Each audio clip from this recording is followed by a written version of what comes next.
Well, hey everybody, it's your girl Angel.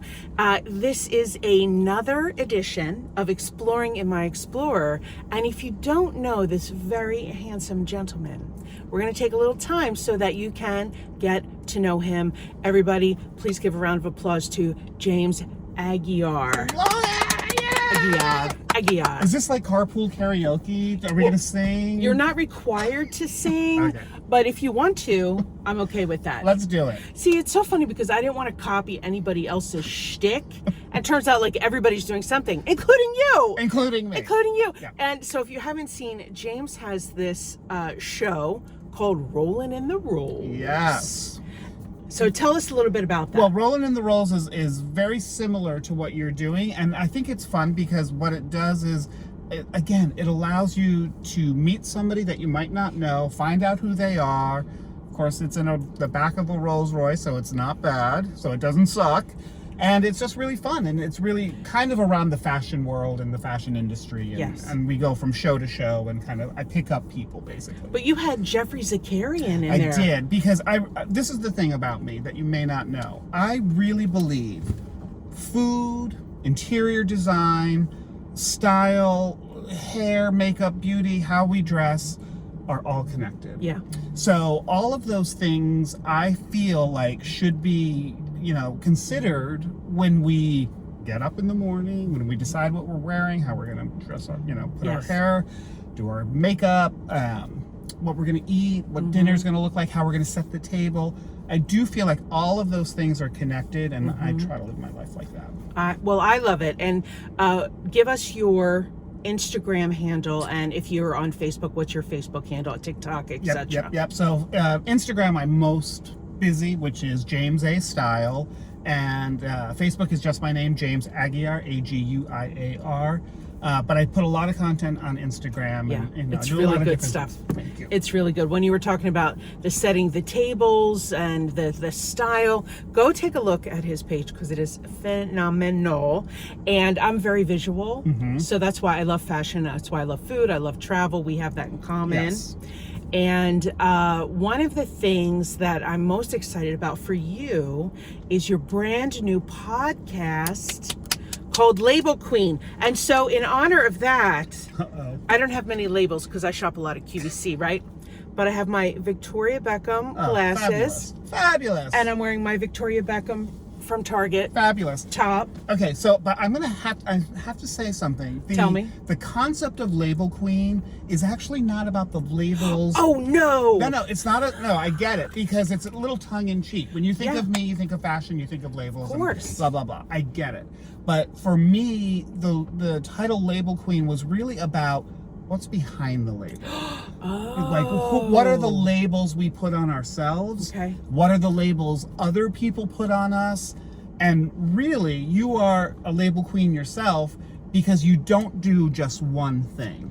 And that, for me, is what a label queen is. Okay. I'm not just a photographer. I'm not just a designer. I'm not just a chef. I'm not just a business person.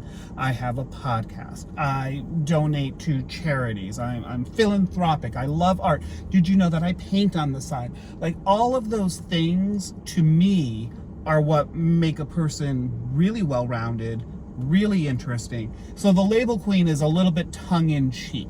Okay. And by the way, I do love labels, don't get me wrong, but I love the idea that we are so much more than the label we put on ourselves. I love that. You were the creative director at Nina Ricci Yes, in Paris. in Paris. How was that? And you lived in Paris, I obviously. lived in Paris. So that job came out of, I was the fashion director at Bergdorf Goodman. Sorry if I'm jumping ahead. No, I'm glad you did that because I skipped, Okay. not you. So yeah, so I was the fashion director at Bergdorf Goodman, the storied, fabled house store on Fifth Avenue, and that job really put me on the front rows of all of the fashion weeks all over the world, from Paris, Milan, New York, Australia, LA, Miami. I mean, I was everywhere with that job, and I got a call one day.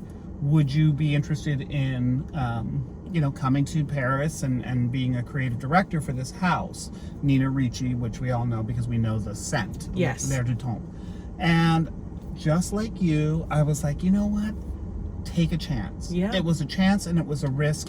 And at the end of that, I knew the reason I went into it was I'm going to come out of this more cultured, have more experience.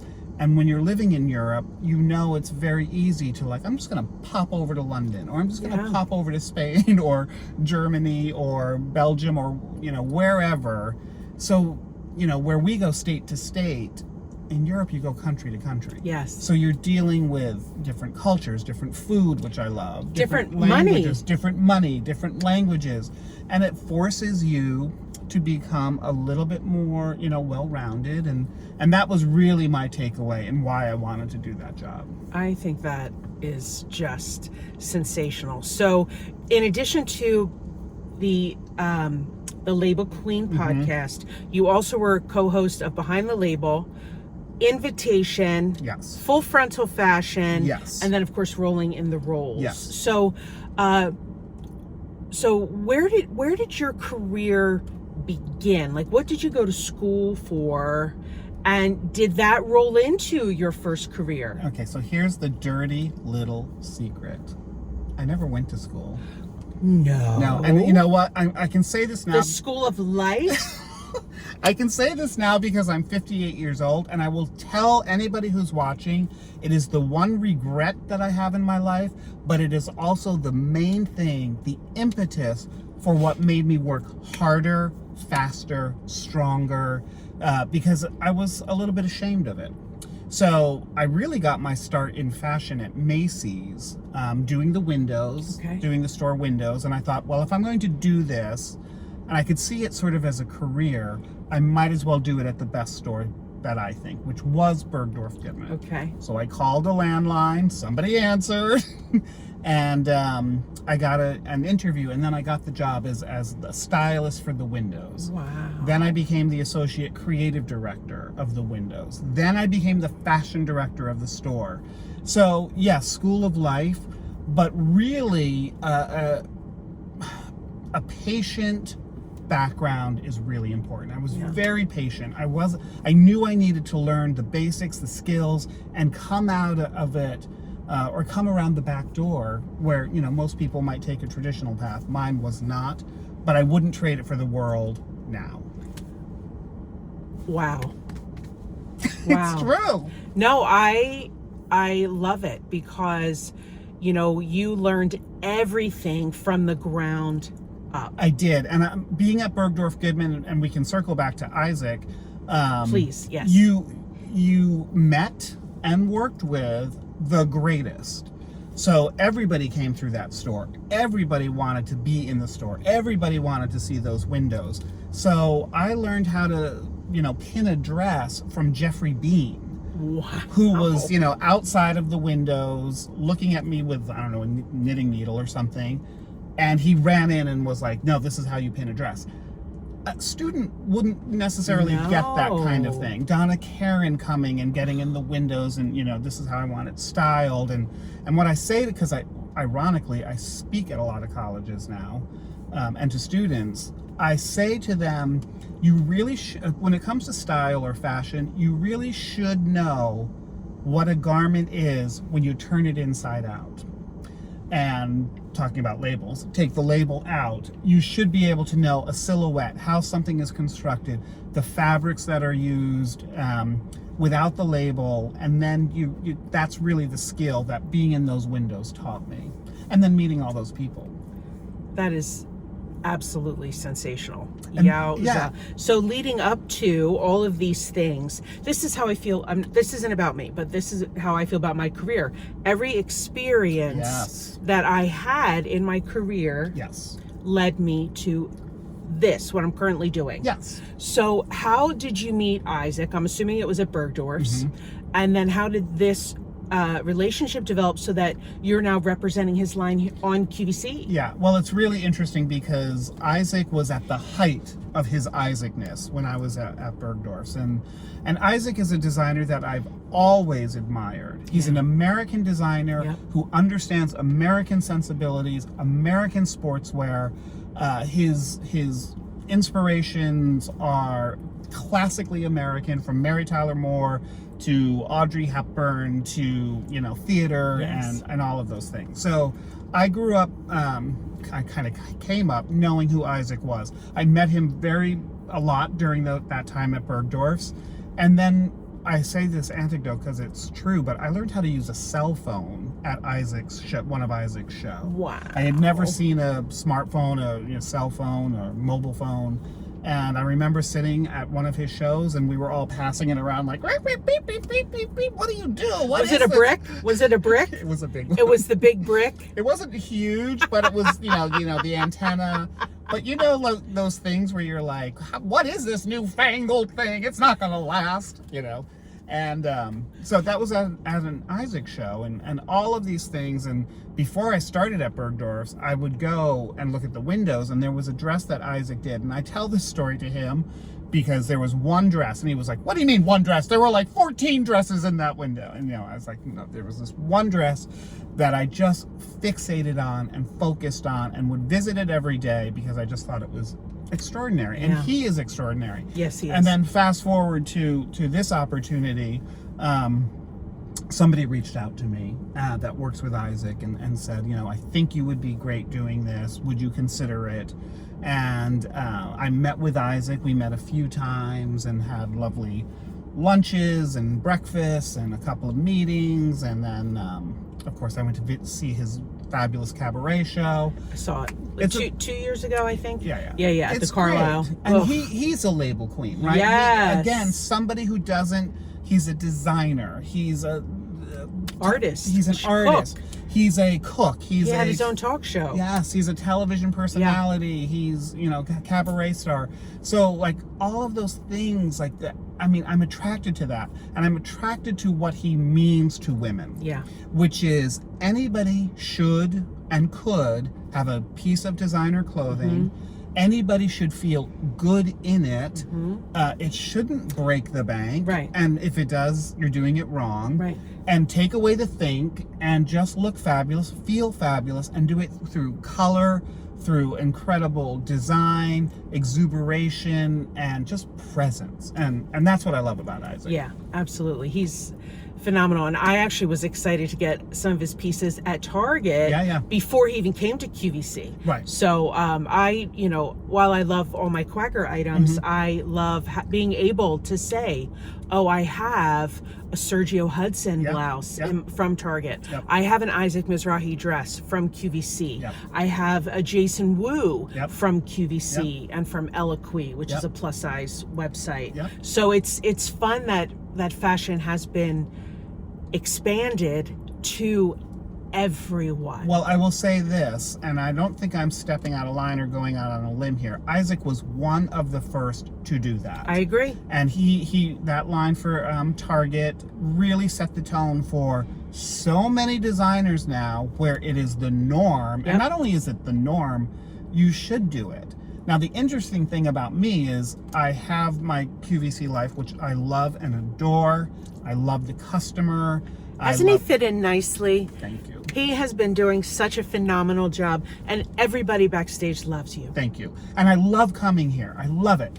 I also have the other side where I work with brands like Louis Vuitton and Dior, and I will say this, there is one thing in common that everybody has. It doesn't matter who you are, where you live, where you work, how much money you have or don't have. Everybody wants to feel good. True. And that to me is why I'm here and why I love doing what I do. And it is so important to not judge either. I have no judgments about any of it. Yeah. I think everyone deserves to look and feel good. Agreed. No matter your size, and I built a whole career on that. And no matter your age, which is phenomenal. And I love how, all of the brands here really reflect that. So speaking of being at QVC, what were you most excited about when you were coming here? Oh, you're going to make me cry. Have you ever made anybody cry? I'm not going to cry. I'm not going to cry. In Exploring the Explorer, no. Okay, well, so I'm not going to cry. These aren't tears. I'm not crying, you are. When QVC first started, I was astounded. I was amazed. I was drawn. I just watched it. And my sister and I would pretend to be on QVC. Oh. And my mother, it would drive my mother crazy. Like, what are you doing? And we'd be selling everything like this. We'll sell this, we'll sell this, we'll sell everything. And I just had so much fun doing it. And then I was always in the back of my mind, always like, oh, I would love to do QVC. I would love to do QVC. And it just sort of never came my way until, lo and behold, I was 57, 58 years old, and I got a call. And it feels so full circle, and I'm so sad that my mother, which is where the tears are, is not here to see it, because I think she would just sort of fall off her chair, like, wow, you really, you manifested that. Yeah, but you so did. many years later. Interesting. Yeah. It's funny how that happens, because with some show hosts and with some other people, even with Jean Bice, she would put Post-its on her office saying QVC yes. Yes. And so it is amazing how that has that happened for you. Early as vision well. boards, right? Like that really was part of it, and has always been in the back of my mind. Now, being here, I will say it's everything that I thought it would be and everything I didn't think it would be. Okay. Which is great. It's live TV. Yeah. Oh, so here's the thing. I just had my first blooper. Oh, okay. Oh. No, believe me, I've had many, so don't even worry about it. I'm going on the blooper reel, kids. So I was just doing a live hit with Melissa, and we were all sort of against a wall, and I just moved back too far, and the entire thing just sort of fell over. The image, whatever else was there, just, gone. So my first on-air blooper just happened. I own it. I started to smash everything else. No, I'm only kidding. I should have, though, right? That would have been funny. What the heck? No. I love it. I love the, 10, 9, 8, 7, 6, 5, 4, 3, 2, 1. I love the energy. I love that you can feel her watching. Yeah. I love that you can feel that you're speaking to her. I love it. Yeah. There's nothing like it. Well, she's the most important person not in the room. Yeah. But you feel it. Yes. You know what I mean? Yes. And sometimes, we all have gone through this. You feel when an item is just hot and everyone's loving it, and vice versa. You might feel that a little bit of a cooler temperature as well. Yes. So. Okay. I'm looking at some of my notes. Do it. Okay. Yes. Now, fashion is forever changing and forever moving. What was one of your favorite purchases or gifts of fashion?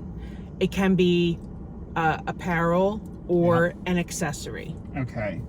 I have a few. I'll reference this because it's on Label Queen in about a week. The great designer Virgil Abloh, who left us too soon, who was at Louis Vuitton, his first collection was groundbreaking. Groundbreaking for many, many reasons. He was an African-American man who dabbled in streetwear and came out of seemingly nowhere to lead this luxury house. And his first show, which was shown in Paris, he had a sweater that was a wool sweater that was knit in tarja, incredibly realized sweater of the Wizard of Oz. It had the yellow brick road and the four main characters, and they were blacked out in silhouette.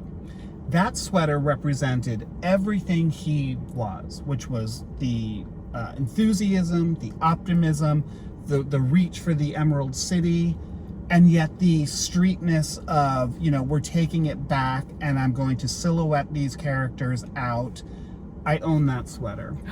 And after he passed away, sadly and unexpectedly, the sweater has become a symbol of that first collection, really who he was as a designer, and I own it. So I would say that. Wow. But I will Fantastic. also tell you, because people ask me a lot, what do you wear, or what's your favorite thing to wear? I mean, you will always find me in a denim shirt. I love denim shirts. And if you're like me, you go into your closet and you're like, why do I have 45 denim shirts? Because I love them. Because you love them. And that to me is like my comfort, my base, I feel most comfortable in a denim shirt. It's like jeans and a t-shirt type of thing. All right. Well, then in that vein, what is your favorite place to travel? What's your favorite city? Okay, so I host this travel show called Invitation. I co-host it with a woman named Avril Graham, who's also a fashion editor. And we travel all over for this show. And I have traveled all over for my fashion career. Where can we find that show, by the way? That's on Discovery, Destination America, and then it streams on HGTV. And the new season is starting October 6th, I believe. Okay. So I'm sorry. So you've traveled all over. All over. I've been everywhere. And then there's still a million places to go. But I love going to Marrakesh in Morocco. Okay. I love it there. I love the colors. I love the sensibility. I love Moroccan food. Mm-hmm. I love that it's so ancient. Mm-hmm. I love that it feels a little bit scary and unknown, but also the people are really warm and welcoming. And the history. I love the history of it. I've been on safari in Africa. That was amazing. I mean, Bucket that's list. life-changing. Bucket list, yeah. I've done the Orient Express, which is just a lovely, lovely, unbelievable trip. I've done the Cunard Transatlantic Crossing, which I'm doing again. So I've been very, very blessed and lucky to have traveled many places, but Marrakesh, for some reason, holds a very special place. That is so interesting. So, going again, full circle, what is your favorite meal? I know it's hard to pick. Okay, so I'm just gonna put it out there. Okay. A hamburger deluxe. I love it. I mean, I'm sorry. I love a good hamburger. I love good fries. I love, and by the way, it doesn't even have to be fancy. Like I just love it. But when, you know the classic American burger so well, and when it's, made incredibly, it's just fantastic with some hand-cut fries that, are made, like, that's where I'm happiest. All right. Yeah. Surprise! No, I am surprised. I thought it would be exotic, yeah. but no, it all comes back to American food, right? Yeah, I love, that's where I remember when I was really young, I had a, really young, kindergarten young, I had pajamas. It was a little quacker, actually. There was a hamburger on them, and I just love this. And I wore that to school. Like, my mother could not get them off me. And I was like, no, I'm wearing this to school. I would wear them every single day. Wow. Because it just had a hamburger on it. So, yeah, back to mom and freaking all fantastic. I love it. I love it. I love it. Okay. So, with all this love of travel, what is your number one essential travel item that you bring with you on every trip? Oh, that's such a good question. I mean, okay, it's not such a thing as it is.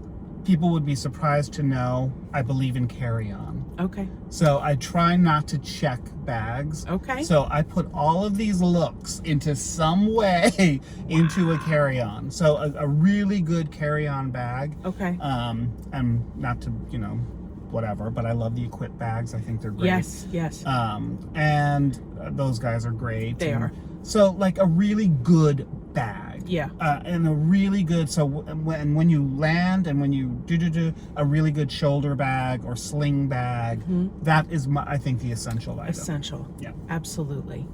Do you have any pets? You probably don't have time. Yes, of course. I have my little Smidgey. Oh, okay. Oh, I didn't know this. Yes. Smidge is adorable. She's a little French bulldog, and she's very different than a typical Frenchie. I've had Frenchies most of my adult life, and they're great dogs. This one, she's beautiful, but she came out so weird. She's long, and she has long legs, and she's skinny, and she has a neck, to the point where I was like, I have to do a DNA test on her. Okay. So I did. I got the thing. I spent, I don't know, they were like $100. Have you done one? I haven't, but I've considered it because my dog is a rescue. Okay. So yeah. So I will say do it. So $100, and I'm so excited. I do the thing. It comes back. They said it's we can't determine what she is. Oh. Here's a free one, and do it again. It came back. She is 100% French bulldog. So I spent $100 to find out what I already knew. And I was like, no, she's like part giraffe, she's part coyote. Like I mean, she was like, she's part anteater. I don't know what this dog was, but she's 100%. But do it because I think they're really, really accurate. Okay. I would really, I need to do that. I need to do that for sure. Put it on your list. Put it on my list. I know. The list is long. Absolutely. So, well, James, thank you so much for your time. We actually both have to go on air shortly. We have to be on TV. So we have to be on TV. But I thank you for your time. I thank you for you. I thank you for your friendship. And please watch James for, for Isaac Mizrahi Live, yes. and follow him on all of his socials, which are James A. Style or James Aguiar on Facebook. I'm going to give you a fashion kiss. Mwah, mwah. Now, can we go to 75th and 3rd? We're going to go to 75th and 3rd and have some champagne. Yes.